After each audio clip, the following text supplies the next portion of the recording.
This cat is driving me crazy. Can pet it 1 minute and not the next. What the heck is going on? Anyway, hope everybody's doing well. Happy NaNoWriMo evening. Happy hump day.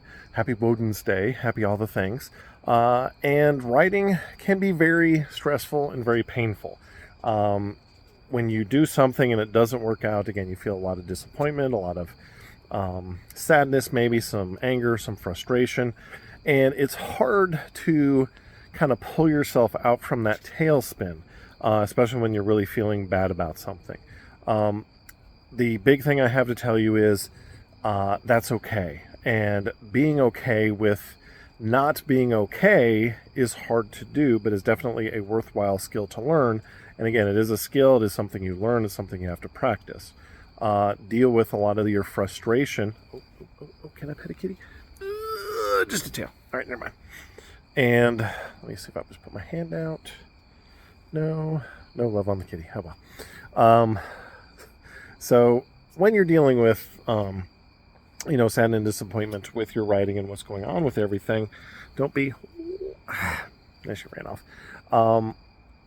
One thing you can do is, again, especially in NaNoWriMo, when you're on a kind of a schedule, you're on a writing schedule, and this will definitely help you if you do become a published author and writing on contract and writing on schedules, and you got deadlines and all that, is you may have to just abandon an idea and move on, which doesn't mean that you failed. It doesn't mean that you did poorly, but just that you learned something, and that is it. You've learned something that you need to go in another direction with your book or with your story.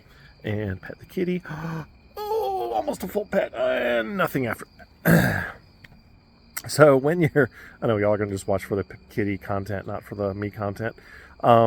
So when you're dealing with that, listen to what your intuition is saying. Listen to what you're saying as far as what you want to do and what you think is important and what you like. Because you might start writing a story. I did this one time where I started writing a story from one perspective and one viewpoint, and then I realized it was a terrible idea. It was very boring. Did not lead it to being a decent story, and instead was just very kind of. And then when I changed the viewpoint to the other character, that was the main character in the story, suddenly that story sang and was very much better. So don't be afraid to, again, change things up, move things around, figure out what you want to do or what you don't want to do. Let's see if I can show kitty. She's so cute. And when you do that, you can really make your story a lot better by finding what speaks to you. And again, what speaks to you is important, because if you don't like your story, then not a lot of other people might like your story. And I'm not talking about, you're just having that artistic, hatred of the story as you're doing it. But also, sometimes you really do know. Your intuition tells you this ain't working, so you need to do something else. If that does happen, do something different, do something else.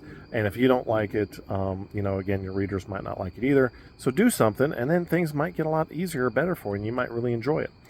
So take your time, listen to yourself. If things aren't working, change it up, move forward, keep writing. It will get better. Again, you're learning something from NaNoWriMo. You're learning something about your writing process. You're finding your voice, and that's important. Just doing 50,000 words in 30 days, not as important in all the rest of that. So have fun, enjoy, take care. Hopefully I can pet a kitty here and there. Have a great night. Love y'all.